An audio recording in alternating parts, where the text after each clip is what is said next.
Hey guys, tonight we explore the far less glamorous side of medieval travel. Not knights, not gilded coaches, but the very real question of where your average, slightly muddy peasant would sleep if they dared venture more than a few miles from home. Now dim the lights, maybe turn on a fan for that soft background hum, the modern equivalent of livestock snoring in the next stall, and let's ease into tonight's journey together. Leaving your village as a poor peasant in the Middle Ages was not something one did lightly. It was more like announcing to the world, I'm about to suffer recreationally. Because unlike nobles with their squadrons of servants, horses and backup shoes, you were likely walking barefoot with a sack full of anxiety and maybe an onion. Most peasants didn't travel far. Why would they? The village had everything. Bad bread, debt, religious guilt, and the same 7 people you'd known since birth. But if duty called, a pilgrimage, seasonal labour, or running from your landlord's henchmen, you packed your things. Things here meaning a crust of bread, a rag cloak, and a stick for both walking and warding off geese. Journeys were long. Maps were for monks and pirates. If you didn't have a good sense of direction, you were basically just wandering until someone yelled at you in a different dialect. Distances were measured in how long until your feet start bleeding and number of times you consider sleeping in a bush. Before departure, you might ask your village priest for a blessing, ideally one that covered wolves, demons, bandits, dysentery, and overly curious farmers' daughters. If the priest liked you, he might even give you half a turnip and a worried look. Very supportive. Then came the goodbye ritual. A solemn wave from your grandmother, who was 38 but looked 93.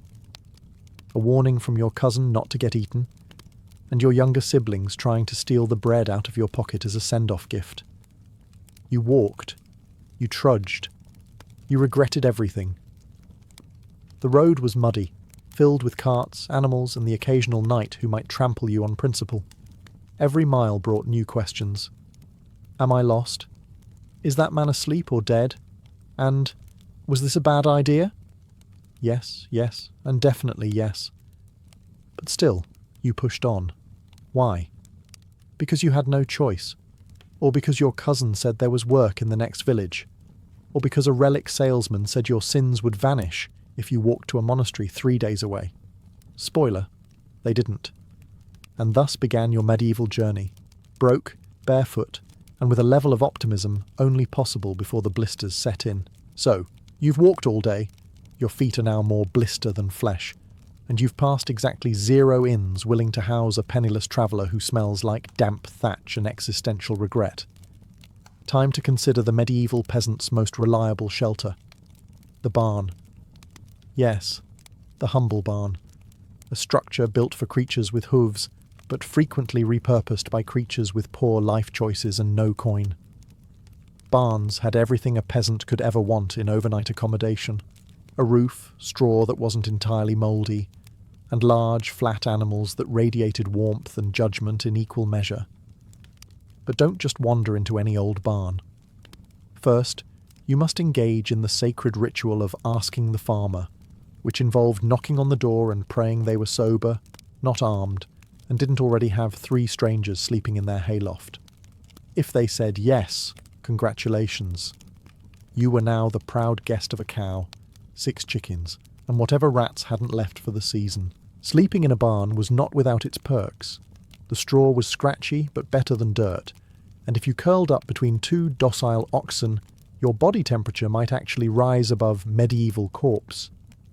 Of course, if one of them rolled over, your travel plans might end permanently. There were also smells, deep, layered, emotional smells. Barns had a scent profile that ranged from fresh hay to barnyard cologne number 5. You didn't so much fall asleep as pass out from olfactory overload. And then came the sounds. Pigs snorting, horses chewing, and the eternal rhythmic creaking of some wooden beam that definitely sounded like it was judging your life decisions. Add in the occasional flea circus performing beneath your shirt, and you had all the makings of a cosy rural nightmare. Still, beggars and peasants couldn't be choosers. A barn meant you wouldn't freeze to death, get rained on, or be devoured by nocturnal wildlife. And come dawn, you might even get a chunk of stale bread as thanks for not stepping on the goose. In the grand hierarchy of peasant lodging, barn sat squarely between miracle and wet log. And compared to what's next on the list, sleeping outdoors, it was practically a 5-star inn. So the barn door was locked, the monastery turned you away, and the local innkeeper laughed so hard at your empty coin pouch he nearly choked on his own spit. That means only one thing. Tonight, dear traveller, you're sleeping outdoors. Let's start with the field. A classic. Flat, spacious, full of grass, and cows. Lots of cows.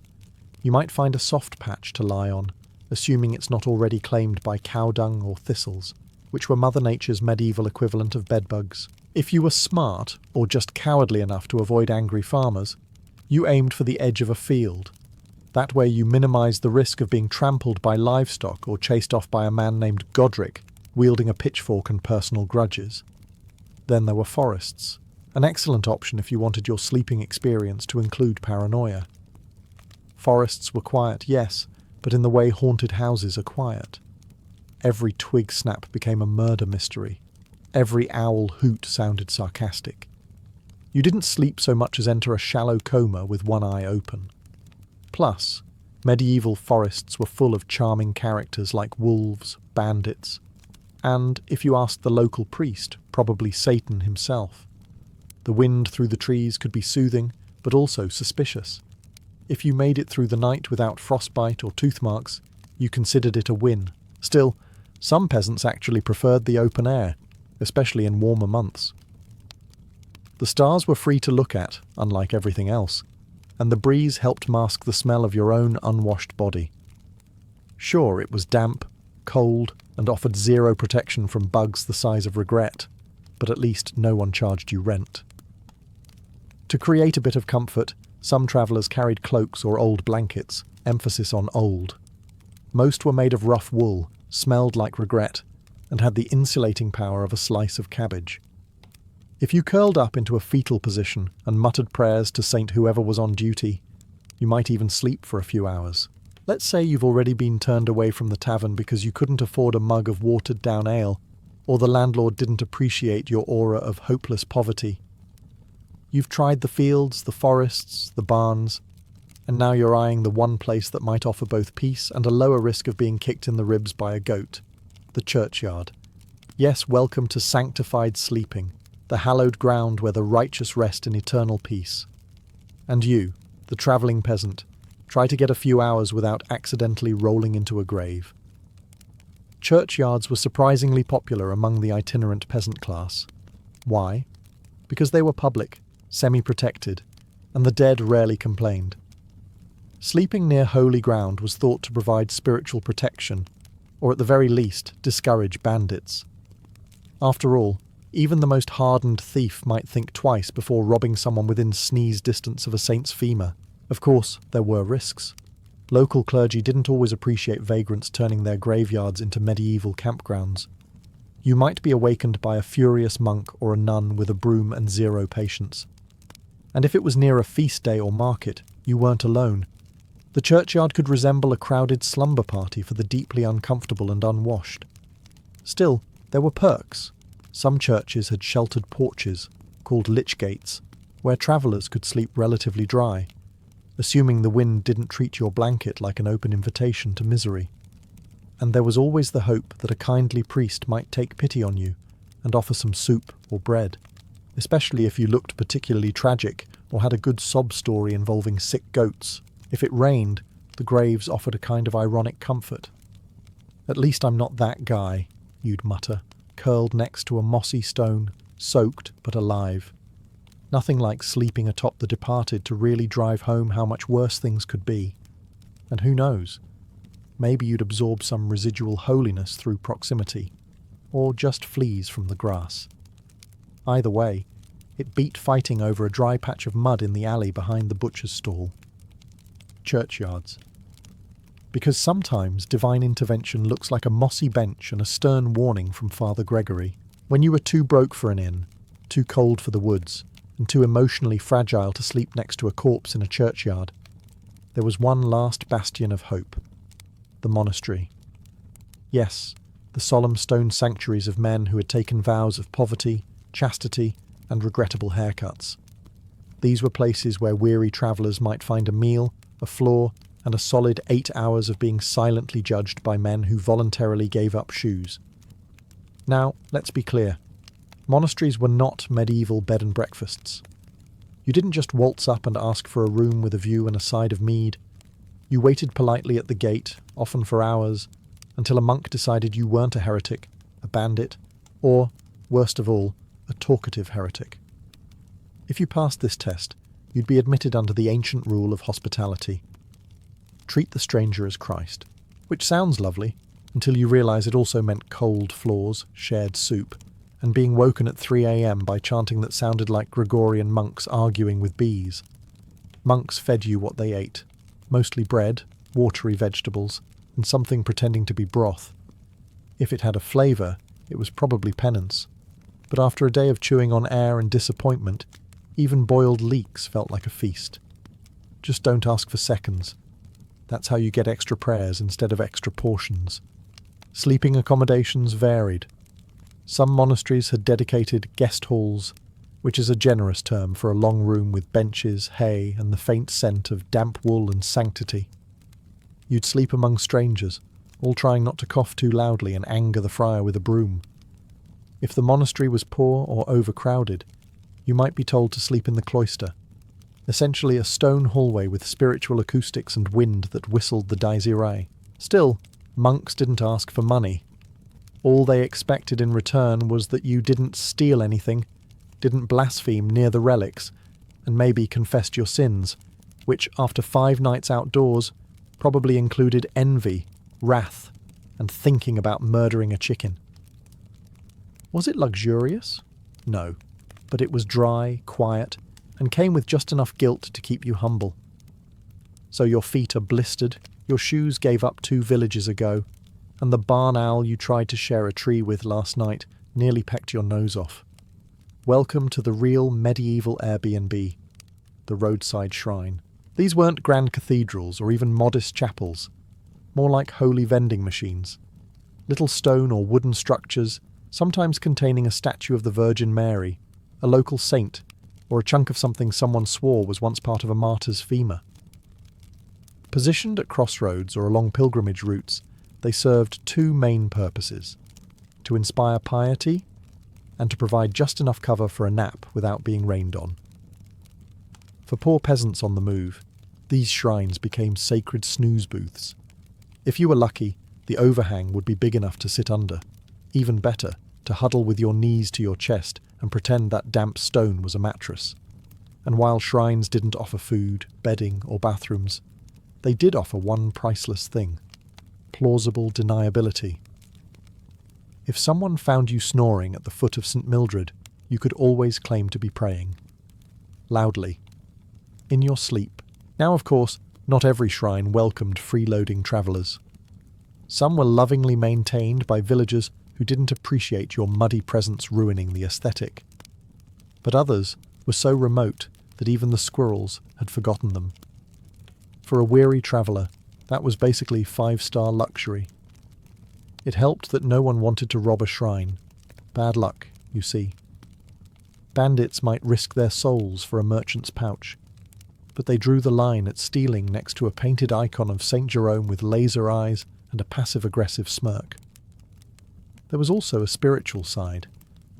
Sleeping near a shrine gave you that faint sense of moral safety, as if the saint would personally intervene if something tried to eat you. Of course, this wasn't guaranteed.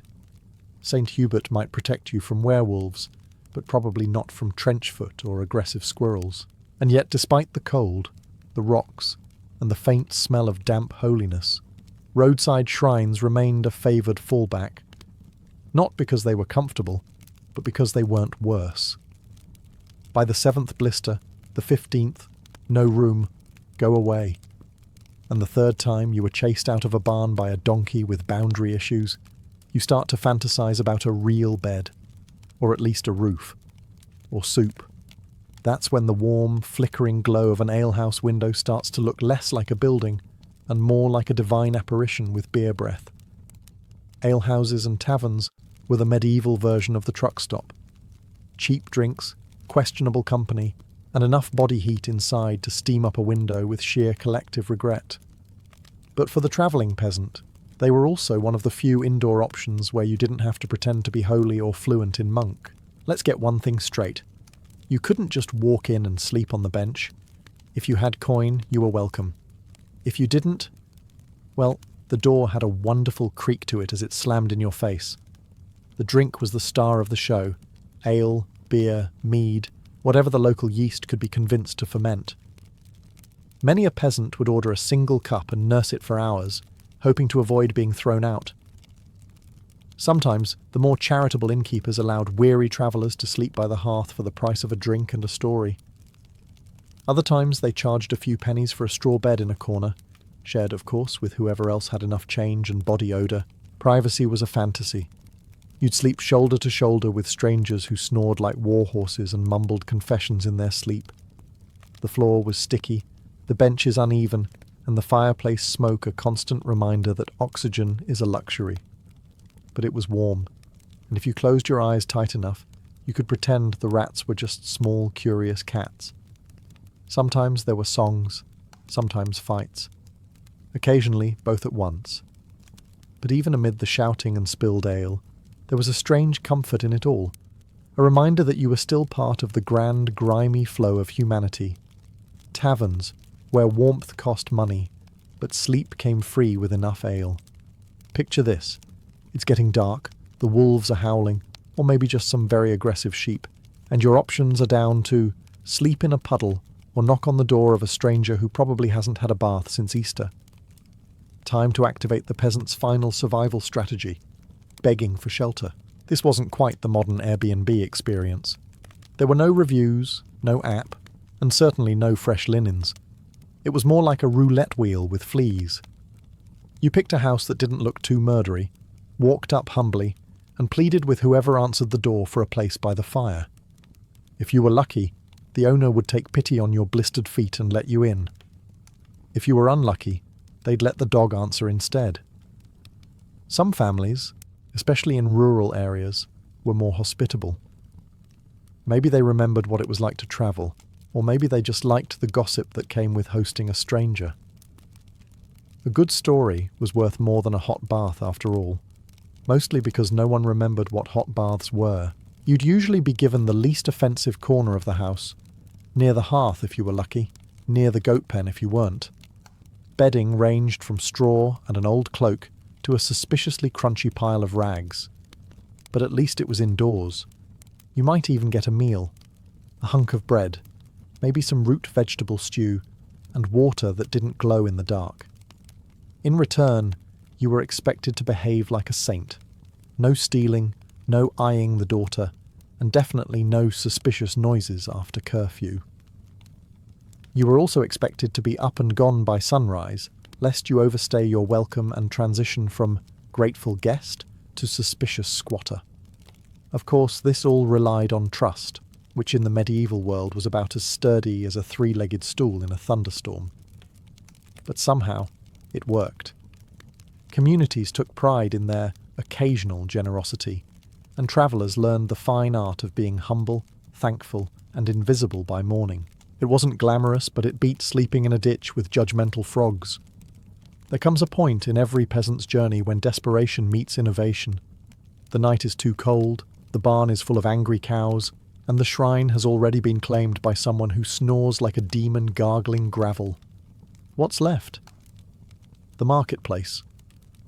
By day, medieval markets were a chaotic symphony of shouting vendors, twitchy animals, questionable cheese, and the occasional pickpocket who thought subtlety was optional.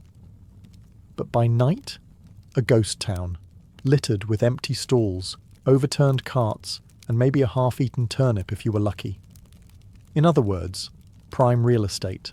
The wooden stalls were often just frames with thatched or cloth roofs, more decorative than weatherproof. But they did offer shelter from wind and rain, and if you didn't mind the smell of onions and old fish, and honestly, if you were a medieval peasant you didn't, They were perfectly adequate for a night's sleep. Just tuck yourself under the counter, wrap up in whatever sack you were using as a coat, and try not to dream about roast meat. There was also a strategic benefit. Markets were central.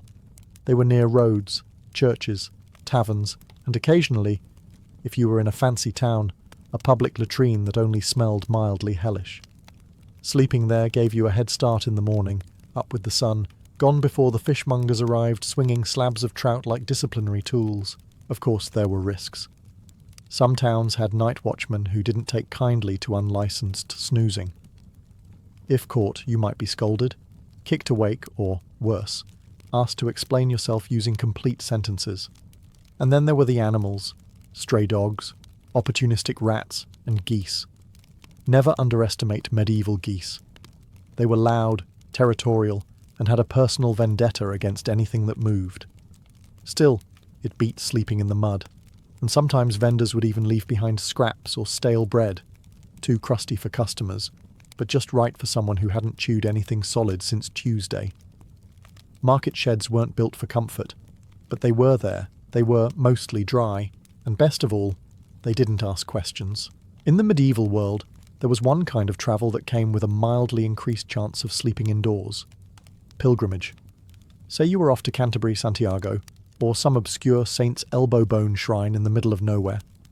Congratulations, you just unlocked medieval travel's only loyalty program. Pilgrim hostels, also called hospitia, xenodochia, or just the place that smells like sandalwood and feet, were religious guest houses specifically for the holy wanderer. Run by monks, nuns, or locals trying to score points with heaven, these places offered shelter, soup, and the sweet promise of not dying in a ditch. All you needed was a pilgrim's badge, a little token or emblem proving that you were indeed walking for Jesus and not just avoiding your landlord. These badges were the medieval equivalent of a backstage pass. Wear one, and doors might just open. Forget one, and you were just another vagrant with sore feet and suspicious eyes. Inside the hostel, luxuries varied. You might get a straw mattress, a wool blanket, or if you really struck spiritual gold, a shared bed in a drafty upper room. Clean sheets? Hilarious. Privacy? That's for nobles and heretics. But it was warmish, dryish, and the food, while often just soup that waved at a vegetable, was free-ish. Monks were usually the hosts, which meant a few things. Prayer at dawn, silence at supper, and absolutely no funny business. Pilgrims were expected to behave like saints, even if they smelled like goats. If you were caught stealing, lying, or flirting too enthusiastically with the icon of St. Cuthbert, you'd be out faster than a heretic at a bonfire. Still, for the weary poor, pilgrim hostels were a blessing, one of the few places you could count on some measure of safety and care. They were little sanctuaries on the winding road of medieval chaos. The takeaway? If you had sore feet, spiritual angst, and a convincing story about a vision involving the Virgin Mary and 3 geese, you could rest easy, at least for one night. Ah, the medieval noble estate, home to fine tapestries, roast swan, courtly intrigue, and a backyard full of peasants trying to sleep discreetly next to the manure heap. Yes, for the particularly bold traveller, noble lands offered opportunity, so long as you understood your place, and that place was very much behind the stables. Now, you weren't exactly strolling up to the castle and asking for a room. That sort of thing got you crossbowed. But noble estates were vast. Manor houses, fields, storehouses, livestock pens, and crucially, outbuildings. The stables, granaries, haylofts, and tool sheds provided cover, warmth, and, if you were lucky, a goat that didn't mind company. If you had a good sob story and the luck to catch a charitable steward, you might even be granted official permission to stay, briefly. Nobles liked to show off their Christian piety now and then, and allowing a peasant not to freeze to death was one of the less expensive ways to earn divine favour. But let's be honest, most peasants didn't ask. They skulked. They found a low wall, a patch of dry grass, or the lee of a building, and curled up like a guilty hedgehog. Behind the stables was a favourite, warm from the animals, shielded from wind, and, Bonus, nobody wanted to hang out near horse droppings at night anyway. Instant privacy. Risks abounded, of course. If a guard spotted you, you might be chased off or roughed up, depending on how bored he was. If the noble was particularly paranoid, you might be accused of being a poacher, a thief, or just too scruffy to be tolerated. And if the livestock didn't like you, well, let's just say being kicked by a medieval donkey was a character-building experience. Still, for the desperate, noble lands were tempting. They had resources, fences, and a tendency to leave things lying around unsupervised. Just don't touch the apples, or the pigs, or the fence, or anything really. Be invisible, be quiet, and move on before dawn, because nothing ruins a noble's breakfast quite like discovering an unconscious peasant snoring behind the compost pile. In the great medieval game of where can I sleep without dying or paying, abandoned buildings were the jackpot. Sure, they were collapsing, full of rats, and almost certainly cursed. But did we mention they were free? The beauty of an abandoned cottage, burnt-out smithy, or ruined mill was that no one cared. Nobles didn't send guards after you, monks didn't expect you to pray, and tavern keepers didn't charge you a kidney for a bowl of gruel. If you could get past the gaping holes in the roof and the unsettling whispers when the wind blew through the rafters, you were golden. These structures were often relics of better, or at least less plague-ridden times. A village abandoned during the Black Death? Ghost town. A watchtower no longer needed because the invading horde got bored? Empty and scenic. That old bathhouse that burned down after someone lit a candle near the oils? Smelled weird, but hey, 4 walls are 4 walls. Peasants didn't ask questions. They saw a roof, partial, a door, optional, and floor space, rat-infested, but still space. You stuffed some straw in a corner, maybe used your sack as a pillow, and hoped the spirit of whatever peasant died there before you was feeling generous. Of course, medieval superstition didn't help. Everyone knew abandoned places were haunted. That's why they were abandoned. Wailing noises? Must be a ghost? Cold draft? Ghost? Creepy goat staring through the window at 3 a.m? Probably a ghost. But also probably just a goat? Probably. Still, if you were poor and travelling, haunted buildings were often safer than sleeping out in the open. They offered shelter from rain, wind, wolves, and worse, other humans. And occasionally, they came with forgotten tools, a bit of leftover grain, or firewood left behind by a previous squatter, who either found better lodgings, or was eaten by the chimney spirit. You didn't brag about staying in these places. You didn't make eye contact with them in daylight.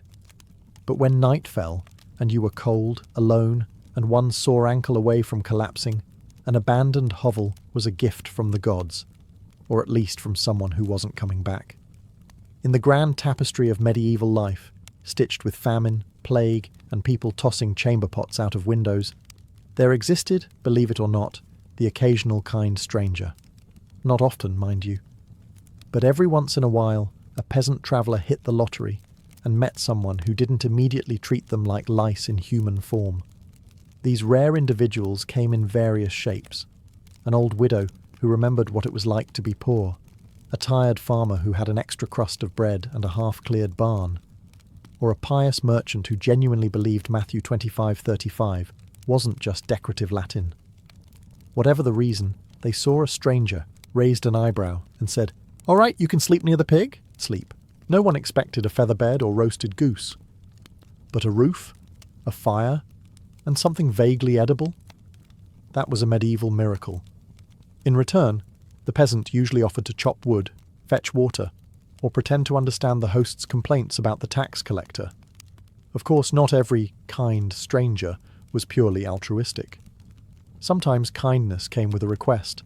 Watch the kids, scare off wolves, help fix a wheelbarrow that last saw maintenance during the Crusades. Still, it was a fair trade compared to being mugged by bandits or eaten by wild dogs. The danger, naturally, was that not every stranger who looked kind was. There were scams, traps, and the occasional innkeeper who'd let you sleep under his roof, then accidentally forget to mention the lice infestation until you'd already started scratching. but those were just the risks of the road. Word of mouth helped. Villagers whispered names of good folk. Old Marta near the river. Brother Anselm 2 valleys over. That weird shepherd with a soft spot for travellers and sheep alike. These weren't hostels. They were whispers of hope, scattered across the map like breadcrumbs. So yes, sometimes the desperate traveller found a fire, a bowl of stew, and a smile that didn't look suspicious. And in a world where trust was as rare as fresh bread in February, that meant everything. Just don't overstay your welcome. Even kindness had a checkout time. Let's clear one thing up right away. When we say poor peasants slept with animals, we're talking about proximity, not passion. This isn't 50 Shades of Hay. It's about survival. Cold, damp, wheezing in the dark survival. Because when winter came knocking, and the only thing between you and hypothermia was a pig named Marjorie, you cuddled up and tried not to think about the smell. Animals were medieval central heating.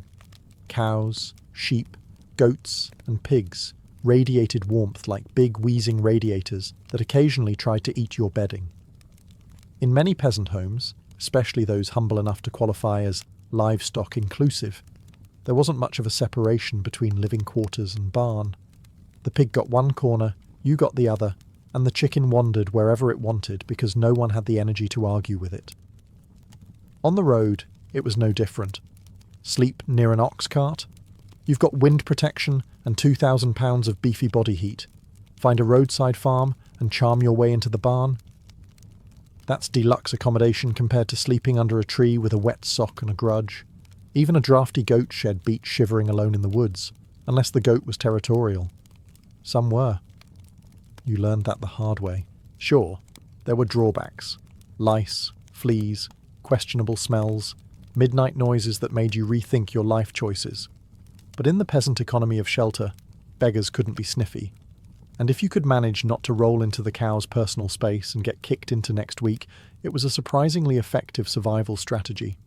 Occasionally, you even bonded with the animals. That sheep that didn't trample your foot? She was your new best friend. The donkey that didn't bite when you leaned on it for warmth? Practically family. The pig that snorted at your snoring but let you stay? A saint. Sleeping with animals wasn't just common, it was smart, practical, and in many ways more dependable than humans. Animals didn't judge your patched tunic, ask invasive questions, or demand coins you didn't have. They just existed, snorted, and kept you warm, which, in the grand medieval scheme of things, made them excellent roommates. So you made it. You trudged through mud, slept beside goats, begged bread crusts from strangers, got sneezed on by monks, and maybe didn't get robbed every night. Congratulations. Now you get to do it all over again, in reverse. The return journey for a poor peasant wasn't some glorious homecoming.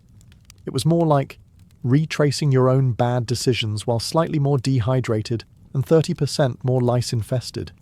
You weren't just tired. You were spiritually, emotionally, and physically deflated, like a wine bladder that's been stepped on by a mule. And yet, somehow, you were wiser. Not in the way nobles are wise after reading Cicero by a fire. No, you were peasant-wise.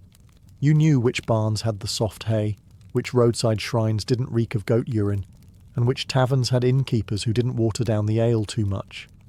You even had a mental map of which dogs bite, and which just bark. Your expectations had also adjusted. Before, you were optimistic enough to think someone might offer you a bed. Now, you saw a dry ditch and thought, luxury, that soggy loaf of bread you traded for your last wooden spoon. Best deal I've made all week. And that monk who offered you soup and a 45-minute lecture on sin. At least it was warm. Perhaps the most painful part was knowing that no one back home would believe a word of it. Oh sure, they'd say. You slept in a churchyard, dined on beetroot soup with Benedictines, and avoided a plague outbreak by hiding under a broken wagon. Right. But in your lice-bitten, blister-ridden heart, you knew. You'd survived the medieval road. You'd faced hunger, cold, and awkward silences with donkeys. You'd made it through the medieval hospitality lottery and lived to tell the tale. Though you'd probably wait until after a bath. The journey changed you. Your tunic was torn, your dignity mildly eroded, and your feet. Best not to talk about your feet, but your worldview was broader. You knew the kindness of strangers, the utility of goats, and the spiritual redemption of sleeping in places you swore you'd never mention again. You left as a peasant. You returned as, well, still a peasant, but one with stories. And that's something. In Tudor England, fashion was never just fabric stitched together. It was a bold statement, a social contract worn on the body. Every ruff, every jewelled gown, every carefully chosen sleeve was a sentence in the ongoing dialogue of wealth, power, and hierarchy. Clothes spoke louder than words, and to dress was to communicate. The Tudors lived in a world where appearances mattered immensely, and the monarchy, ever eager to maintain order, ensured that fashion became a tightly controlled language. This language was enforced by the infamous sumptuary laws, which dictated exactly what could and could not be worn by each class of people. These regulations were not merely suggestions, they were legal commands. Velvet, for instance, was the preserve of nobility. If a common merchant dared to dress himself in such luxurious fabric, he risked being fined or publicly shamed. Purple dye, rare and expensive, was strictly reserved for royalty, while gold embroidery marked the highest ranks of society.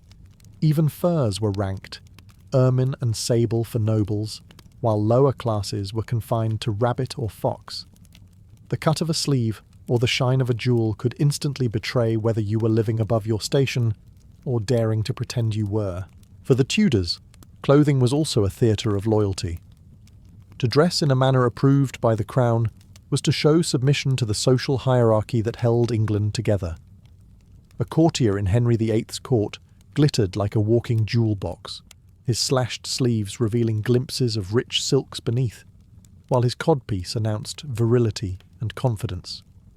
Meanwhile, peasants trudged through muddy fields in rough-spun wool, their clothing practical, drab, and deliberately unadorned. The gulf between the classes was stitched into every seam, but it wasn't only about legality, it was about survival. One misstep in fashion could be interpreted as arrogance or rebellion. Wearing silk when you were not entitled to it suggested pretensions above your rank, a dangerous move in a kingdom where the monarch's authority was absolute. In this sense, fashion was a silent performance of obedience. To follow the code was to keep your place. To break it was to invite ruin. Tudor clothing, then, was not just about looking good. It was about living carefully in a world where fabric itself carried the weight of politics. If there was one piece of clothing that screamed Tudor, it was the ruff. At first, it was just a modest frill peeking out from the collar, a neat little frame for the face. But, like so many fashions born in Tudor England, it grew bigger, bolder, and more absurd with each passing decade. By the reign of Elizabeth I, ruffs had ballooned into architectural marvels of linen, lace, and starch, encircling the head like the halo of a saint, though they were less about holiness and more about status. Creating a proper ruff was no casual task. Each one required fine linen, often imported, which was then painstakingly starched and pleated into a perfect series of loops. The stiffer the ruff, the more fashionable it was. Some were edged with delicate lace, others embroidered with gold or silver thread. And they weren't just for women. Men, too, embraced the ruff with enthusiasm, turning their heads into floating discs of wealth and vanity. At court, the size of your ruff said as much about your ambition as your words ever could.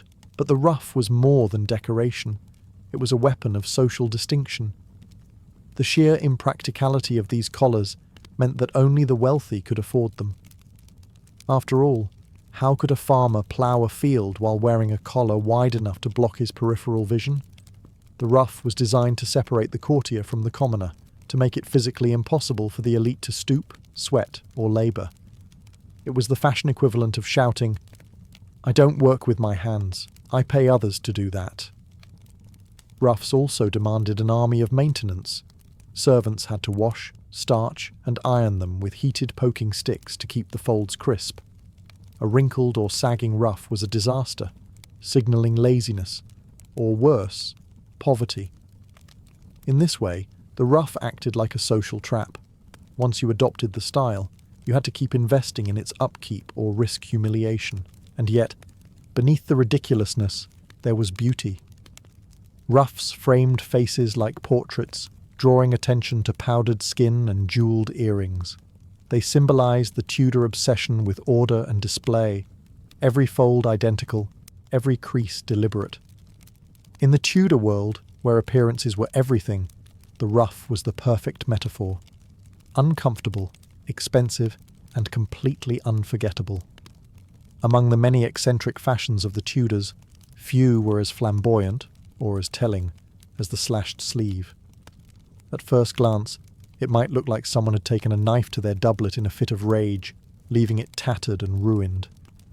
But in truth, this was a carefully orchestrated style, a deliberate cut into fine outer fabric to reveal a more luxurious layer beneath. The idea originated on battlefields of continental Europe, where soldiers, short of proper clothing, hacked their worn garments to make space for captured silks and bright fabrics underneath. What began as a practical improvisation was soon elevated into a courtly fashion. In Tudor England, slashes became an art form. Noblemen strutted about with sleeves sliced into precise patterns, through which vibrant silk or velvet puffed out in contrast. It was clothing as spectacle, fabric turned into theatre. The slashed sleeve also carried symbolic weight. It was a display of wealth, announcing that the wearer could afford not just one expensive fabric, but two, and wastefully cut one to showcase the other. In a world obsessed with hierarchy, the very act of destroying valuable cloth to make a point was the height of extravagance. Only the privileged could indulge in such ostentation. And of course, sumptuary laws once again dictated who could slash and what fabrics they could display. A peasant imitating the trend might quickly find himself fined, or worse, mocked as a pretender. For women, slashing was no less elaborate. Gowns were cut open at sleeves or bodices, allowing contrasting undergarments to peek through. Combined with embroidery, jewels, and flowing ribbons, a woman's dress became a layered tapestry of colours and textures, designed to dazzle the eye. The effect was both playful and powerful, allowing wearers to manipulate attention. What was revealed and what remained hidden became a form of controlled seduction. Yet the practicality was almost non-existent. Slashed clothing snagged easily, required constant repair, and demanded skilled tailors to arrange the underlayers properly. But practicality was never the point. Tudor dress existed to proclaim, "I am wealthy enough to wear the impractical." Fashion was deliberately uncomfortable, deliberately difficult, because ease was the privilege of the labourer. The courtier's role was to impress, not to toil. Slashed sleeves, then, were more than mere decoration. They were a metaphor for Tudor life itself, an age of surface brilliance, carefully orchestrated display, and the constant tension between what was shown and what was concealed. If the ruff framed the face and slashed sleeves teased the eye, the jewelled gown was the full symphony of Tudor wealth on display. These gowns were not mere garments, they were walking treasuries, heavy with gemstones, pearls, embroidery, and precious metals stitched directly into the fabric.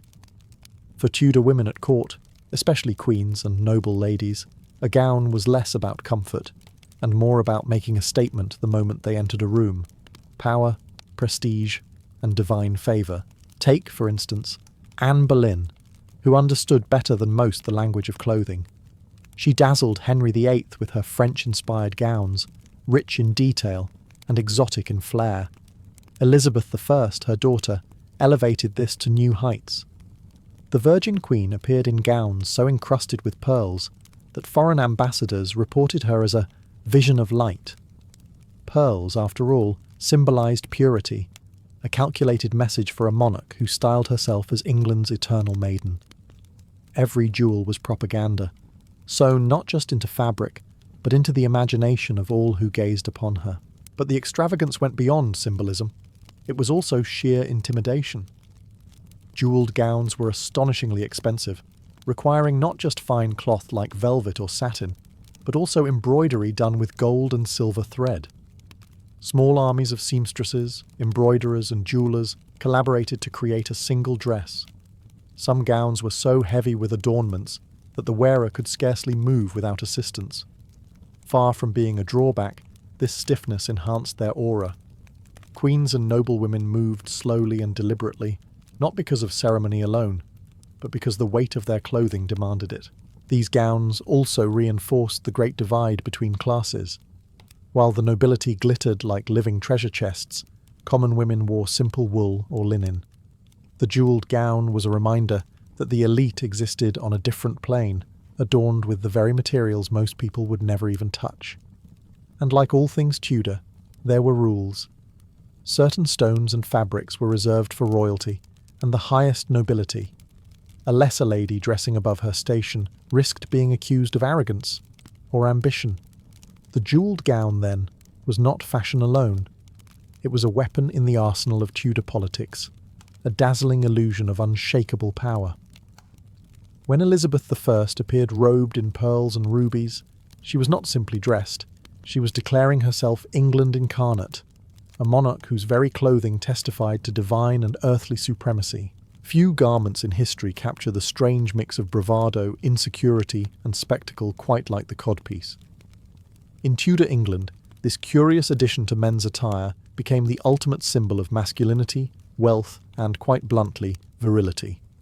What began as a practical flap of fabric to cover the gap between a man's hose quickly evolved into something much more, an exaggerated pouch, padded and sometimes even jewelled, that made a man's groin the literal centerpiece of his outfit. The codpiece first emerged in the late 15th century, when men's hose were cut so tightly that they left little modesty in the middle. A small triangular piece of cloth was added to cover the gap. But as the Tudors embraced bold fashion statements, this modest cover grew, swelled, and ballooned until it became impossible to ignore. By the reign of Henry VIII, codpieces had become almost comically large. Some were stuffed with fabric, others reinforced with wire, and the most ostentatious were decorated with embroidery, ribbons, or even jewels. A king or nobleman might walk into court glittering from head to toe, only to have every eye drawn to the padded bulge proclaiming his potency.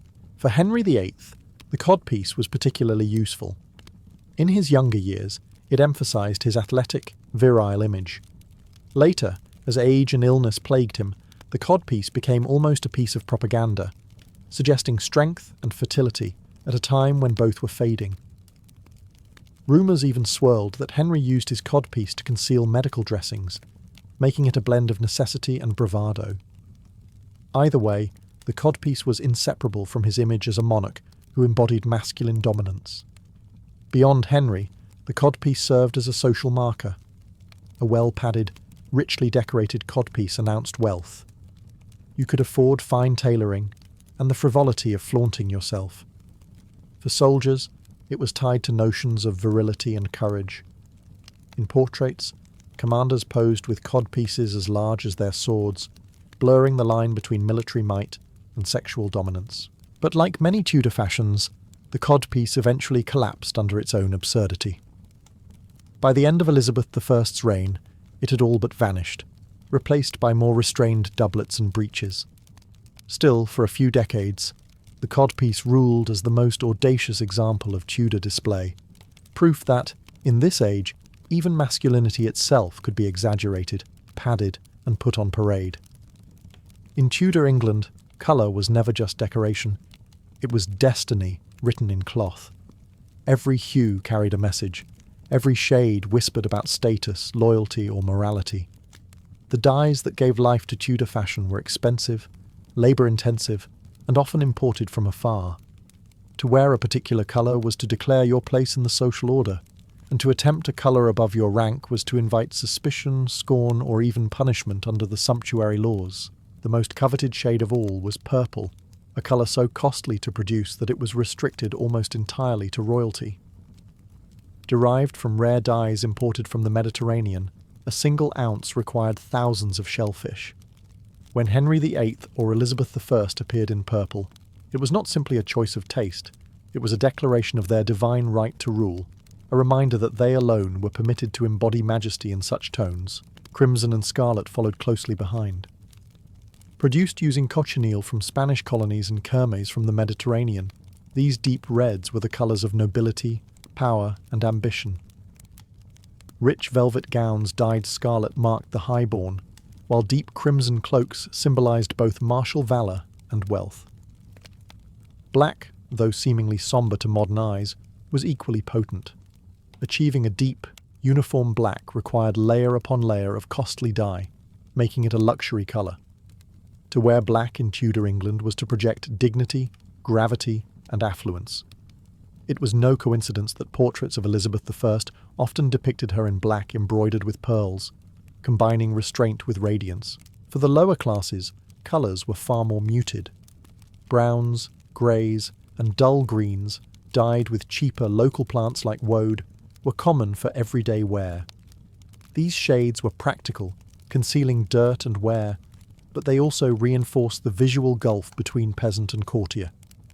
To see a noble dressed in bright vermilion or gleaming gold thread was to be reminded of a world forever out of reach. Yet colour was not only about class, it was also about symbolism. Green, for instance, carried associations with fertility and youth. Blue was linked to the Virgin Mary, a symbol of piety and faith. Gold represented not only wealth, but also divine favour, and to wear it was to cloak oneself in the language of heaven. In the Tudor world, colour was currency. To wear it boldly was to command attention. To be denied, it was to be reminded of your place. Every thread, every shade, every dye was another sentence in the elaborate conversation of power and identity that defined the age. If colour was the language of Tudor status, fabric was its accent. In Tudor England, the very weave of your clothing spoke volumes about your wealth, your rank, and even your moral character. Rich textures were as important as dazzling hues, and the nobility draped themselves in materials so rare and costly that a single gown could equal the price of a peasant's home. Foremost among these was silk, imported from Italy, France, and the Far East. Its sheen made it instantly recognizable, and it quickly became a fabric reserved for the elite. Worn alone or layered beneath slashed sleeves, silk shimmered in candlelight and sunlight alike, ensuring that courtiers literally glowed in royal halls. Velvet followed close behind, thick and plush, a fabric that not only looked luxurious but felt heavy, signalling substance and seriousness. Velvet in crimson or deep green was a staple of noble wardrobes, and its very expense was a barrier against the lower ranks. Satin and damask added further richness. Damask, with its intricate patterns woven directly into the fabric, gave depth and texture to gowns and doublets, while satin's glossy surface created a smooth, almost liquid finish. These were not materials meant for the dirt and toil of daily life. They were meant for display, shimmering proofs that the wearer lived above labour. Fur, too, played its part. A Tudor gown lined with ermine, sable or lynx signalled the wearer's lofty status. Lesser furs, fox, rabbit or lamb, were deemed suitable for those lower down the chain. Fur was warmth, yes, but more importantly, it was hierarchy stitched into the very lining of your coat. Henry VIII adored fur, often appearing in portraits swaddled in vast, fur-lined robes that made him seem larger than life, both literally and symbolically. Even linen and wool, though more common, were carefully graded.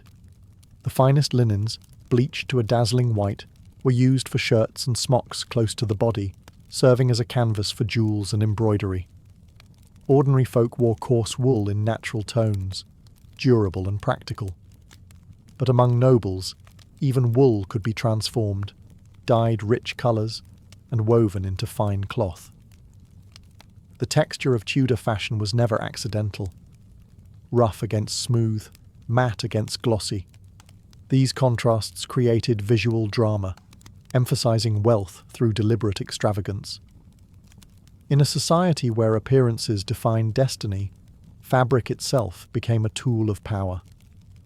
The Tudor elite did not merely wear clothes, they weaponized texture, weaving their authority into every stitch. In Tudor England, no outfit was complete without the finishing touches. Accessories were not afterthoughts. They were essential declarations of taste, wealth, and identity. A nobleman or lady stepping into court would never appear unfinished.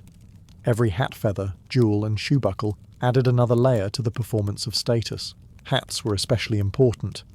For men, the flat cap or bonnet, often adorned with feathers and jewelled brooches, was standard at court.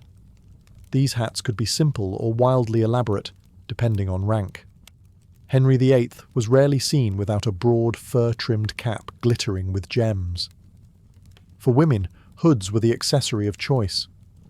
The French hood, introduced by Anne Boleyn, framed the face with a rounded edge, allowing a tantalizing glimpse of hair beneath. In contrast, the gabled hood, favoured by Catherine of Aragon, formed a rigid triangular shape, echoing the rooflines of Tudor houses. Each choice was political as much as personal. Adopting one hood over another aligned a woman with a particular faction or fashion trend. Jewellery served as both adornment and declaration. Necklaces of pearls and gold chains draped across gowns, rings sparkled on every finger, and girdles, jewelled belts, cinched the waist. For Elizabeth I, pearls became her signature, symbolising purity and reinforcing her cultivated image as the Virgin Queen. Courtiers, desperate to impress, followed suit, dripping in gemstones even when their estates were drowning in debt. To appear poor in jewellery at court was to appear powerless. Shoes might seem like an afterthought, but in Tudor fashion, even footwear carried meaning. Men's shoes, known as duckbill shoes, were flat, wide, and often stuffed to exaggerate their shape. Some were slashed like sleeves, revealing rich fabrics beneath. Women's shoes, meanwhile, were often hidden under long gowns but still crafted from fine leather, velvet, or silk.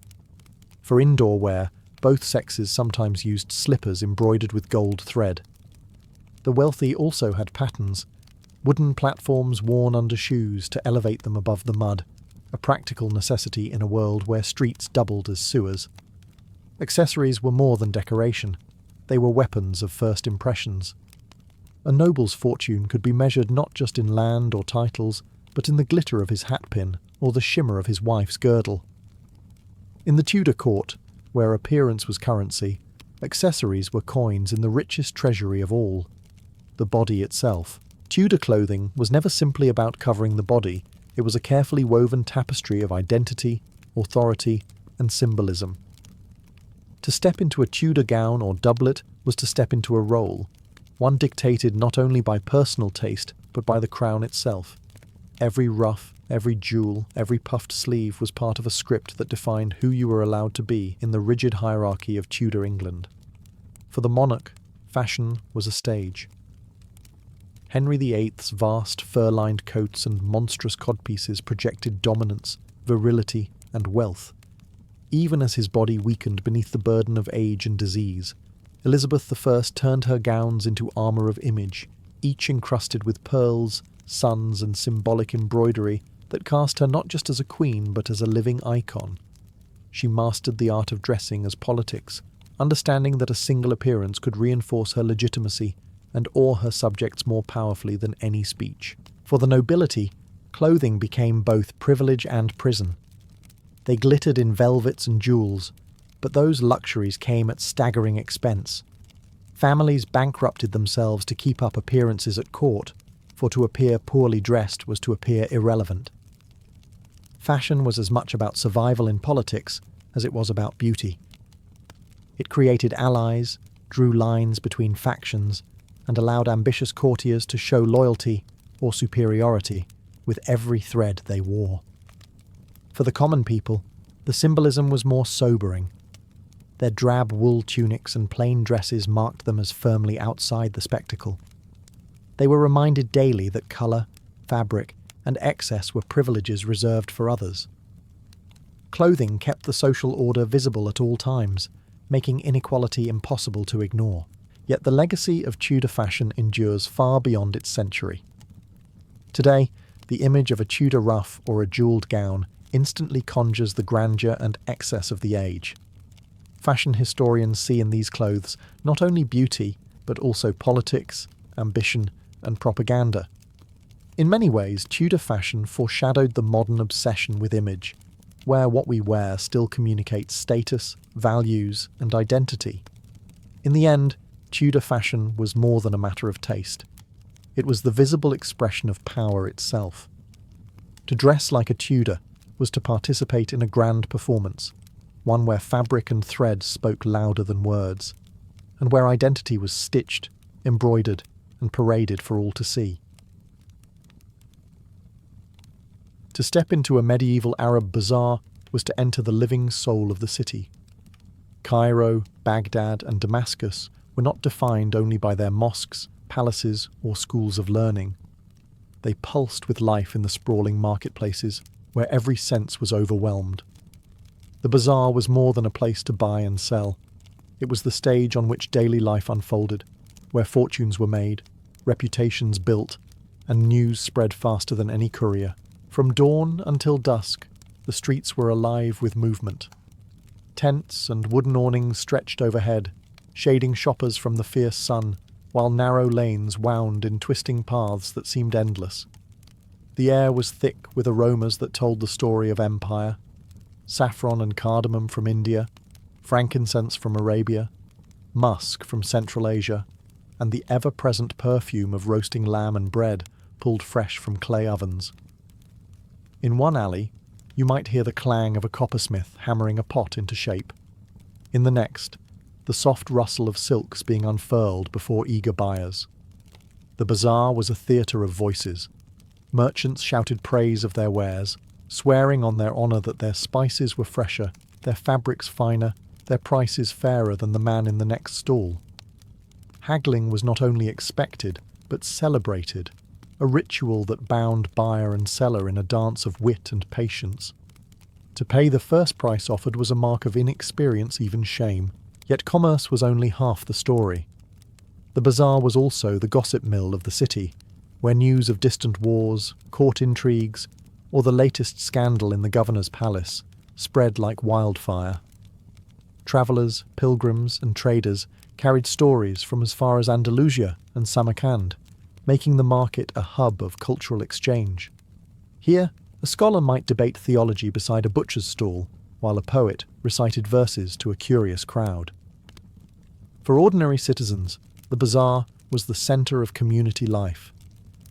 It was where a father might choose a bride's dowry cloth, where a mother brought her children to taste sweet honey cakes, and where neighbours shared whispered news over cups of steaming coffee or tea. In these bustling lanes, the city's identity was woven together, not in stone or parchment, but in trade, conversation, and daily human connection. If the medieval Arab bazaar had a signature, it was its fragrance. To walk its winding streets was to be enveloped in a tapestry of aromas, each one a thread linking the city to lands far beyond its walls. Spices and perfumes were not merely commodities, they were luxuries, medicines, status symbols, and in some cases, weapons of diplomacy. Stalls overflowed with baskets of saffron, its golden threads worth their weight in silver, carefully measured out by merchants who guarded them as if they were jewels. Cinnamon and cloves arrived from India and the Indonesian Isles, transported by camel caravans and dhows across seas and deserts. Black pepper, so commonplace today, was then a luxury spice, a prized seasoning for elite households. Cardamom pods, nutmeg, and ginger were stacked in neat piles, their strong fragrances perfuming the air long before the customer reached the stall. Perfume sellers added another layer to this sensory theatre. In their shops, carved wooden shelves displayed bottles filled with rosewater from Persia, musk from Tibet, ambergris carried by sailors from the Indian Ocean, and frankincense harvested in Arabia. Perfumes were more than adornments. They played a central role in religious rituals, courtly life, and medicine. Physicians prescribed them to balance humours, while nobles used them to mark social distinction. The Prophet Muhammad himself had praised perfume, and in medieval Islamic society, scent was considered a reflection of cleanliness, piety, and refinement. Every purchase came with performance. Sellers invited customers to inhale the sharp bite of saffron or rub a drop of oil on their skin. They boasted of distant origins, from the mountains of Yemen, from the ships of Gujarat, and sometimes exaggerated, for in the bazaar, storytelling was as important as the product itself. Buyers, in turn, haggled not only over price, but over the prestige of the purchase. To walk home with a pouch of imported cinnamon was to carry a symbol of wealth just as much as food. But spices and perfumes were more than luxuries. They were bridges between worlds. Each whiff was a reminder that Cairo, Baghdad, and Damascus were not isolated cities, but crossroads of empire. The scents of the bazaar told of caravans trudging across deserts, ships sailing monsoon winds, and merchants weaving a network that stretched from China to Andalusia. In this fragrant economy, the bazaar was not just local, it was global, its air thick with the breath of half the world. If spices gave the bazaar its fragrance, textiles gave it its colour. The markets of Cairo, Baghdad, and Damascus dazzled with fabric, rolls of silk glowing like liquid light, carpets spread across the ground like woven gardens, and bolts of cotton stacked in every hue imaginable. In a society where clothing reflected rank, wealth, and taste, textiles were not just commodities, but powerful symbols of identity.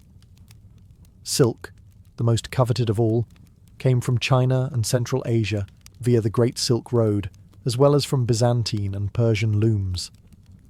To touch it was to feel luxury itself, smooth, shimmering, and impossibly fine compared to coarse wool or linen. In the bazaars, merchants unfolded their silks with theatrical care, letting the fabric ripple in the sunlight to impress buyers. Wealthy families bought it for wedding garments, nobles draped it across cushions and curtains, and rulers gifted it to foreign ambassadors as tokens of prestige. Carpets were another treasure. From Persia, Anatolia, and even local workshops, carpets were both functional and artistic, their patterns alive with geometry, flowers, and sacred symbolism. A carpet was not merely something to walk on. It was prayer space, status symbol, and heirloom. In mosques, carpets softened the floor for worshippers. In homes, they decorated walls and floors alike. Buyers in the bazaar examined knots and dyes with care, for a fine carpet could last generations and command a price as high as jewels. Cotton and wool, though less expensive, were no less vital. Egypt in particular exported high-quality cotton, dyed in bright blues and reds. Ordinary people bought sturdy wool or linen for everyday garments, while merchants purchased in bulk to resell across distant lands. Dyers' quarters filled alleys with vats of indigo, madder root, and saffron, staining fabrics in brilliant shades that transformed the bazaar into a festival of colour. Every transaction was alive with ritual. Buyers tugged at the weave to test strength, held fabric to the light to see its quality, and always haggled fiercely over price. Sellers responded with boasts of origin, Persian knots, Damascus dyes, knowing that provenance carried as much value as the cloth itself. To wander the textile stalls was to witness a pageant of wealth and aspiration. Here, fabric was more than material. It was memory, status, and connection. Each thread bound the bazaar to the wider world, weaving together China, Persia, India, and the Mediterranean into one vast, colourful tapestry. If the medieval bazaar dazzled the eye and intoxicated the nose, it also overwhelmed the ear. The market was a symphony of sound, an unending chorus that blended commerce, music, and storytelling into the daily rhythm of urban life. To step into the bazaar was to be immersed in a soundscape where every noise had meaning. The loudest voices belonged to the merchants. They cried out their wares with practiced rhythm, their chants designed to cut through the clamour. Fresh figs, sweet dates, best prices in Cairo, echoed beside the sharp bark of the spice seller, boasting of saffron from distant lands. Haggling filled the air. Buyers and sellers engaged in playful arguments, both parties aware that the performance of bargaining was half the transaction. Shouts rose, laughter followed, and when agreement was finally reached, it was sealed with a handshake, and often a blessing. May God bring you profit. Yet the bazaar was not all commerce. Between stalls, musicians played lutes, flutes, and drums, their melodies weaving through the crowd like invisible threads. Some were professionals hired by coffeehouse owners to attract patrons. Others were wandering minstrels who lived from coin to coin, their songs carrying tales of heroes, lovers, and saints. The rhythms of darbuka drums and the twang of the oud created a soundtrack that transformed shopping into spectacle. Storytellers added another layer. In shaded courtyards or near the entrances of mosques, men gathered around hakawatis, narrators who spun epics like the adventures of Antar or episodes from the ever-expanding 1001 Nights. Crowds leaned in as voices rose and fell, punctuated by gasps, chuckles, or cheers. These tales were more than entertainment. They carried moral lessons, preserved cultural memory, and spread news disguised as story. The sounds of animals completed the cacophony. Donkeys brayed as they hauled sacks of grain, camels groaned under loads of carpets, and the cries of water sellers rang through the lanes. "Cold water! Fresh water!" Children darted between stalls, laughing and shouting, while the clang of blacksmiths and the rasp of wood carvers added sharp metallic notes to the mix. The bazaar's soundscape was not chaos but life in motion. Every voice, every instrument, every animal call was part of a larger harmony.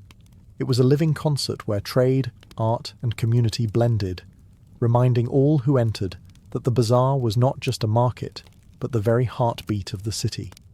The medieval Arab bazaar was not only an economic engine, it was a political arena.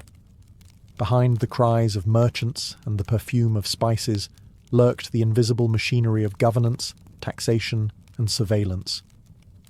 Rulers understood that whoever controlled the market controlled the lifeblood of the city. Every stall, every caravan of goods that entered the gates, was subject to taxes. Officials appointed by the Sultan or Caliph patrolled the markets, ensuring dues were collected on everything from silk to sesame seeds. These taxes funded armies, mosques, and public works, making the bazaar a treasury as much as a marketplace. The mutasib, or market inspector, was a particularly feared figure. His duty was to enforce fair trade, check the weights and measures of merchants, and punish fraud. If a butcher's scales were rigged, the muhtasib could close his shop or even order him flogged. Justice was public and immediate, meant to reassure customers that the bazaar was safe from exploitation. But beyond economics, the bazaar was a hotbed of politics and intrigue. Here, gossip flowed faster than coins. Merchants traded not only goods, but information.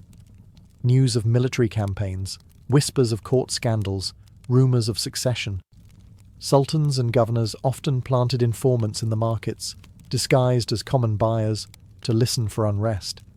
A careless joke about taxation, or a muttered complaint about the ruler, could find its way back to the palace by evening. The bazaar also provided a stage for displays of authority.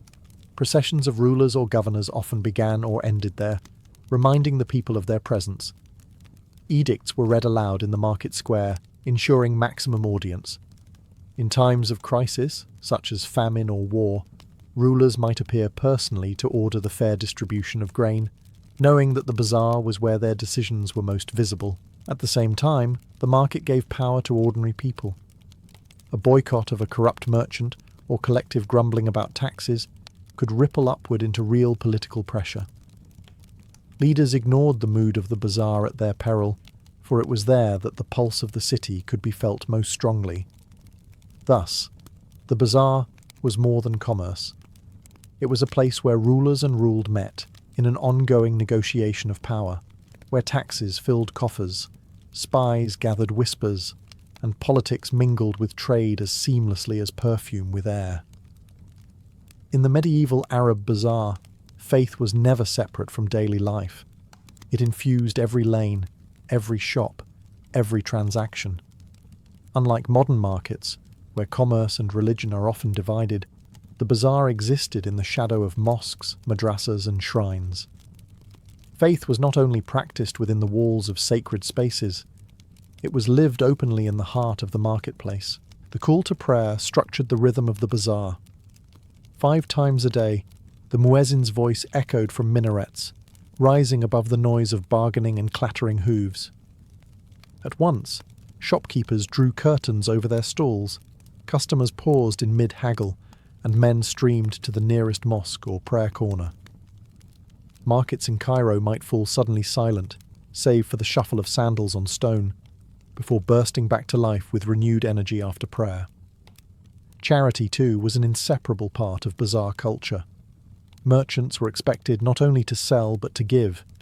A portion of profits was often donated as zakat, alms mandated by Islamic law, or as voluntary sadaqah.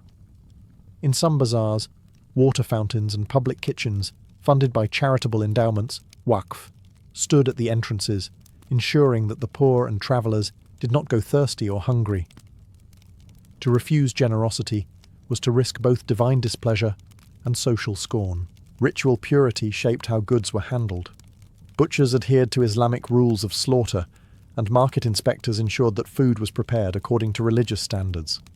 Perfume sellers invoked hadiths praising cleanliness, while scribes often copied Quranic verses for sale alongside poetry. Faith was woven even into commerce itself. Contracts and receipts might open with "in the name of God," reminding buyer and seller that every transaction carried moral weight. Religious festivals turned the bazaar into a stage of celebration. During Ramadan, markets lit up with lanterns, sweet sellers displayed trays of honey cakes, and nights were filled with music after the fast. On Eid, bazaars were crowded with families buying new clothes, perfumes, and gifts, their joy spilling into streets already decorated with banners and lights. The bazaar was never only about goods, it was about the soul of the city. Here, devotion walked hand in hand with commerce, prayers mingled with bargaining, and charity softened the harshness of trade. In the medieval Arab world, to shop was also to live one's faith in public, surrounded by the shared rituals that bound community and belief together. The medieval Arab bazaar was not only a marketplace for goods, it was a crossroads of civilizations. Few other places in the world brought together such a diversity of people, languages and traditions. Cairo, Baghdad and Damascus stood at the junction of global trade routes, and their bazaars reflected this international reach. To walk through them was to encounter half the known world in a single afternoon. Foreign merchants were common sights. Persian traders in flowing robes offered carpets and metalwork. Indian merchants unloaded spices, precious stones and cotton. Greek and Italian dealers carried glassware, wines, and fine cloth. From the African interior came ivory, gold, and enslaved people, while caravans from Central Asia brought horses, furs, and exotic birds. Each group spoke its own tongue, but Arabic served as the lingua franca of trade, allowing deals to flow smoothly across cultural boundaries. The bazaar also functioned as an embassy without walls. Diplomats and envoys often visited markets to observe local wealth and gauge the mood of the city.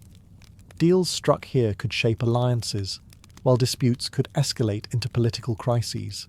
In this way, bazaars served as informal stages of diplomacy, where trust and suspicion mingled as tangibly as the scents of cinnamon and musk.